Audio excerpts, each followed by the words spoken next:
Au moment où je suis en train de tourner cette vidéo, les choses se sont calmées. Hein. Hier, j'ai frisé, c'est-à-dire que justement le pire. Hier, j'ai failli, c'est-à-dire que justement, comme je dis, que l'entrepreneuriat, ce n'est pas pour les enfants de cœur. Frôler, c'est-à-dire justement, la catastrophe.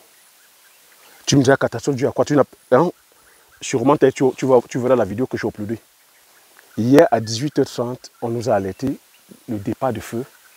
Le feu qui est à traverser, c'est-à-dire qu'il va venir attaquer mon exploitation. Je vais te montrer d'où le feu. Hein. Voilà.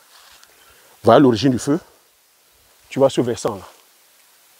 La personne, comme nous sommes en Afrique, on fait les cultures encore sur brûlis. Cette technique que j'ai longuement, c'est-à-dire que déplorée, j'ai longuement dénoncé que ce n'est pas bon. C'est une technique qui n'est pas bonne. C'est une technique qui permet comme ça de tuer, c'est-à-dire que la vie microbienne des sols. C'est une technique aussi, quand ce n'est pas contrôlé, vous voyez, il n'a pas fait le périmètre de sécurité. Il a mis le feu et le feu a traversé, tu vois. C'est le voisin qui est sur l'autre versant. Donc, c'est des personnes qui louent les terres. Donc, reste jusqu'au bout de la vidéo afin de tirer les enseignements que je vais partager ici. Toi qui aimerais te lancer dans le domaine agricole, sur les cultures que peut-être vivrières ou sur les cultures pérennes, il faudrait que tu saches comment manager avec tes voisins. Tu peux être sur les cultures pérennes et d'autres sont sur les cultures vivrières. Et comme ici, c'est les cultures sur brûlés, savoir comment gérer justement ces différentes étapes-là. Tu vois la fumée qui sort. J'étais ici hier ce matin, hier 28 février. Il y avait la fumée qui montait. Ça n'empiétait pas sur mon site. Tu vois, mais la personne n'a pas fait le périmètre de sécurité. Elle n'a pas contrôlé son feu. Elle a mis le feu le matin, elle est partie. Et le soir, vers 18h, on nous appelle en catastrophe que le feu a traversé, tu vois. Ici, c'est les limites. Ici, normalement, c'est un cours d'eau qui, en saison pluvieuse, circule. Mais là, tu vois, en saison sèche, ça tarit. De l'autre côté du versant, j'ai un cours d'eau qui ne tarit pas. C'est ce qui a fait en sorte que le feu traverse. Donc, le feu n'est pas passé correctement de mon côté, le feu est passé de l'autre côté. Donc, tu vois, nous sommes ici, tu vois ce que nous avons planté les bananes plantains. Je vais te montrer le dégât. On a combattu le feu ici de 18h30 jusqu'à 21h. J'aimerais vraiment faire connaissance à cette personne. Lorsqu'on achetait le site, tout ça, ce n'était pas exploité. Hein, tu vois, c'est un médecin qui avait ce site. Et là, il est en train de mettre son site en location. Donc, depuis 2014, c'était inexploité. Maintenant, il met en location des personnes qui achètent. Vous voyez,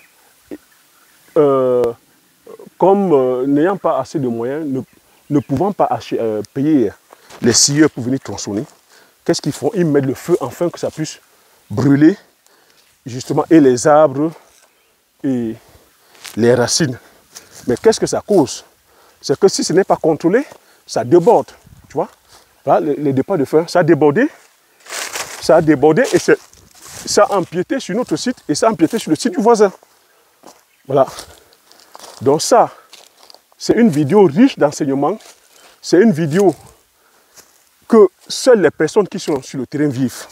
Voilà comment tu peux passer justement d'un investissement prospère à zéro. Voilà comment tu peux te retrouver en train d'investir massivement et en une fraction de seconde, tout perdre. Voilà les dégâts de la flamme. Voilà le feu, tu as vu le départ du feu. C'est monté, ça a commencé à brûler là. Heureusement que hier, nous sommes venus et on avait de l'eau. On avait de l'eau sur le site. Donc j'avais près de 1000 litres d'eau. Donc j'avais près de 1000 litres d'eau dans le feu. C'est nous qui avons contenu ce feu-là. Tu vois, contenu les flammes pour que ça ne traverse pas là. Tu vois, tous ces manions-là, c'est à nous. On a contenu les flammes pour que ça ne traverse pas. Tu vois ce que ça fait sur la parcelle du voisin. Imagine ici, si tu avais les palmeraies, si tu avais tes cultures, tout ça, ça part en feu. Parce que le voisin là-haut a commis une bêtise, n'a pas su contrôler le départ des flammes et ça traverse, ça brûle. Ça peut brûler comme ça 20, 30, 40, 50 hectares. Tu imagines si ça c'est le site qui est en plein quartier, hein. Tu vois les maisons. Mais imagine si c'était sur notre site qui est à 7 km de la maison, où personne ne pouvait venir comme ça nous donner le signal d'alerte. On allait perdre l'exploitation. Voilà les flammes. Voilà, ça nous a brûlé le jeune plant de palmier. Tu vois, ça c'est des dégâts, ça c'est des pertes. Hier, nous sommes restés là de 18h, de 18h30 à 21h pour contenir la flamme. Voilà les réalités de l'entrepreneuriat. Voilà les réalités que vivent sur le terrain les entrepreneurs, que ce soit les entrepreneurs agricoles. Ça, c'est des choses que tu ne verras pas sur les livres qu'on lit, les pères riches, pères pauvres, les Napoléon Hill, les livres de développement personnel avec les cas occidentaux. Ça, c'est les cas d'école concrets selon nos réalités du terroir. C'est bien de lire père riche, père pauvre. C'est bien de lire Napoléon Hill. C'est bien de lire le père de l'homme le plus riche de Babylone. Mais c'est avec leur contexte, c'est avec leur réalité. Tu vois, je serais aujourd'hui en train de parler de mes investissements au passé. Tu vois, l'usine. Là, c'est l'usine. Imagine si ces flammes-là, voilà les flammes, hein, tu vois à combien de centimètres c'est? C'est parce qu'on a bossé ici hier soir comme des forçats, comme des malades. Regarde, l'usine est là. L'usine est là. Regarde le feu. Regarde tout ça, les feuilles mortes là. C'est vraiment, c'est-à-dire que du comburant pour la flamme. Mais on est resté là à abattre ce boulot de forçat. La chance ici, c'est qu'on avait de l'eau. Tu vois, ces fûts, c'était plein d'eau. On a aspergé partout. Si on n'avait pas de l'eau, on serait en train de constater les pertes. Mais vraiment de façon impuissante. De façon impuissante. Regarde. Regarde ce que ça fait comme dégâts. Regarde ce que les flammes ont fait comme dégâts. Regarde ce que le feu a fait comme dégâts. Je t'ai montré le départ de feu en bas. Regarde. Le départ de feu, c'est sur le versant que tu vois en haut là. Regarde ce que ça fait en quelques minutes. Quelques minutes. Regarde le dégât. Et si on n'était pas hier à contenir ce feu, tu vois, on a versé de l'eau partout là. On a éteint les braises. Ça serait venu quoi? Consumer l'investissement que nous sommes en train de faire. Consumer tout ça. Brûler les plantations, brûler les palmeraies. Et surtout aussi la palmeraie, c'est-à-dire que de notre voisin. Tu vois? C'est de travailler. C'est pour ça. Là, une vidéo comme ça que je partage, franchement, c'est une mine d'or. C'est une mine d'or. Ça, c'est ce qu'on vit sur le terrain. Tu vois, je continue à te montrer les fûts. Heureusement qu'on avait les fûts d'eau. Tu vois, ça. Voilà le travail qu'on a fait hier 28 février. Hier 28 février. Tu vois, heureusement qu'on avait les fûts d'eau. Tout ça. Je serai en train de parler de mes investissements au passé. Au passé. Combien allait croire? On va dire quoi? Que c'est la magie? C'est la sorcellerie? Tu vois? En une fraction de seconde, tu perds tout ce que tu as passé le temps à bâtir. Tu perds les efforts de toute une vie. Tu perds parce que le feu, ça ne rigole pas. Le feu, ça ne rigole pas. Donc je monte un peu plus haut pour te montrer l'ampleur, pour te montrer les dégâts que ça pouvait causer. Tu vois, je suis toujours en plein travaux. Là, c'est le gravier, là, c'est le sable. Tu vois, là, regarde. On est venu, on a contenu tout ça.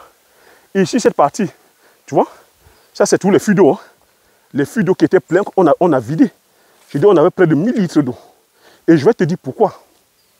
Regarde, ça, c'est les fûts d'eau. Tout ça, on a utilisé hier. Regarde cette parcelle. C'est la parcelle de mon voisin. C'est un opérateur économique aussi. Il a près de 10 hectares ici. Et il ne réside pas au village. Si on n'avait pas fait ce travail de contenir le feu, tu imagines, le feu aurait traversé, serait venu ici, brûler tous ces 10 hectares.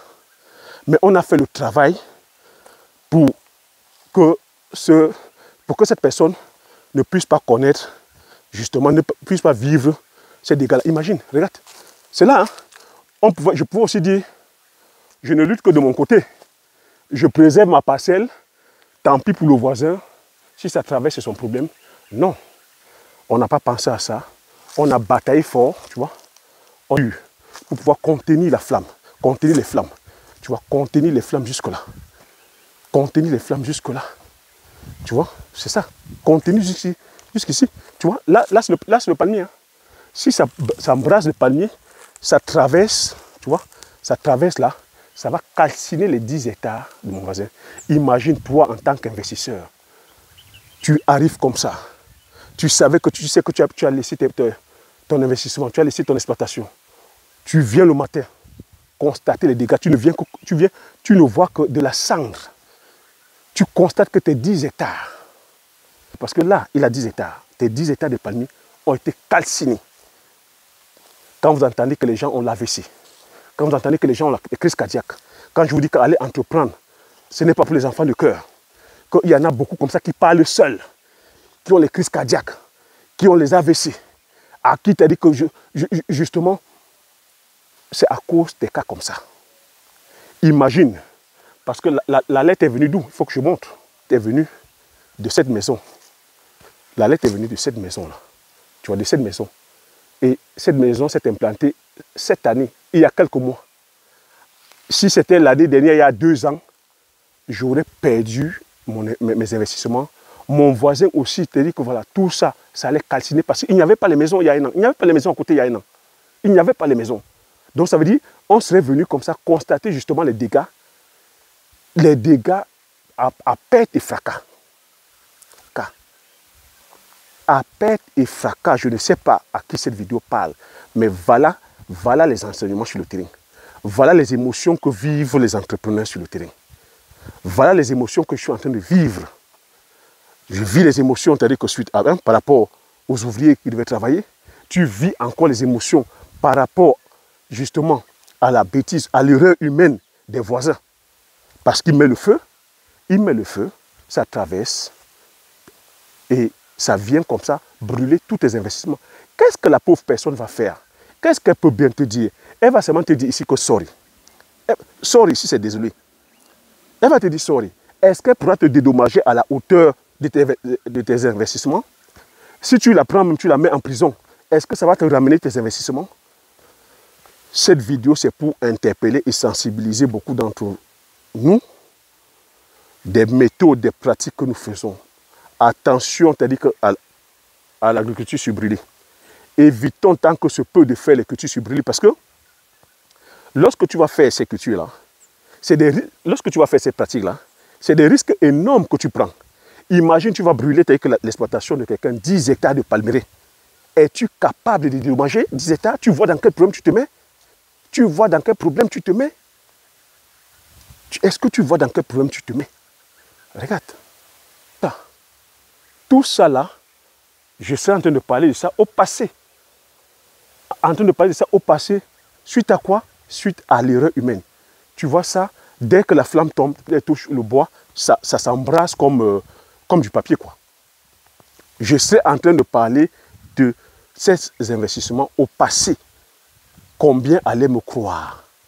Vous voyez comment la vie va trop vite, comment la vie va vite, comment la vie va vite, comment les choses vont vite.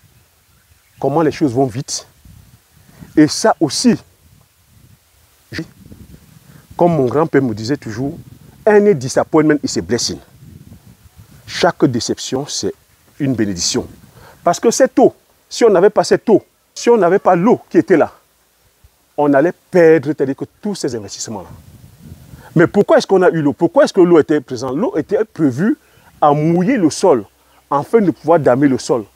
Tu vois que les techniciens, les techniciens qui ont pris ce chantier ont traîné, n'ont pas fait la tâche. Heureusement qu'ils n'ont pas fait la tâche. C'est pour ça qu'on avait ces réserves, c'est pour ça qu'on avait ces réserves d'eau. Heureusement qu'ils n'ont pas fait la tâche. C'est ça qui nous a permis de pouvoir combattre les flammes. Parce que s'ils avaient dit qu'arroser le sol, damer le sol, on n'aurait pas eu de l'eau hier. On serait en train de constater gars de façon impuissante. Any disappointment is a blessing. J'étais dans un mauvais état hier matin. J'ai fait une vidéo où vraiment je n'étais pas content du rendu du travail. J'ai même dû retirer le contrat. J'ai passé le contrat à une autre personne. Mais quelque part, c'est une bénédiction. C'est une bénédiction parce que s'ils avaient fait la tâche, je serais en train de parler de mon investissement. Je suis en train de parler de l'usine au passé. Au passé. Ça, voilà ce qu'on vit sur le terrain. Vous pourriez être en train de dire, mais Thierry, vous voyez, je suis débordé, je suis pris de partout. Voilà ce que tu vis. Est-ce que tu contrôles? Quand je vous parle à chaque fois que investir ou entreprendre, c'est prendre le risque. et qu'il y a des contingences internes et externes que tu ne contrôles pas. Il y a des contingences que tu ne contrôles pas. Je pense à chaque fois, voilà les faits concrets. Est-ce que tu as dit, voilà, le feu, est-ce que je pouvais imaginer un seul instant que mon voisin qui est de l'autre côté du versant allait mettre le feu? Est-ce que je pouvais imaginer que son feu allait traverser sa parcelle pour venir attaquer ma parcelle? C'est des choses que tu ne contrôles pas. Et lorsque le feu s'embrase, si je n'avais pas de l'eau, ça allait faire quoi? Ça allait détruire tous ces investissements. C'est pour ça que tu comprends, tu m'entends, tu te dis, investir ou entreprendre, c'est prendre le risque. Maintenant, il faut savoir évaluer le risque et minimiser le risque. Minimiser le risque, donc maintenant, je vais analyser. On était déjà en train de prévoir un forage.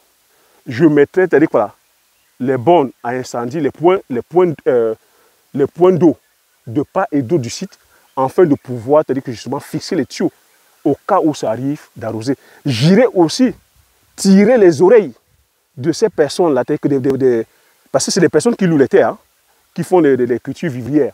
Je vais aller lui mettre une soufflante dans ses oreilles. Je vais flâner dans ses oreilles. Les prochaines fois, quand la personne mettra le feu, je pense qu'elle va dormir à côté des flammes. Sinon, elle va m'entendre. Je dis, la soufflante que je vais lui mettre, je n'ai pas encore vu la personne. Là, je reviens ce matin. Je vais tout faire pour voir cette personne-là aujourd'hui. Mais la soufflante que je vais lui mettre, elle se souviendra de moi. Parce que imagine un seul instant que le feu soit passé et que ça me mette comme ça à mal.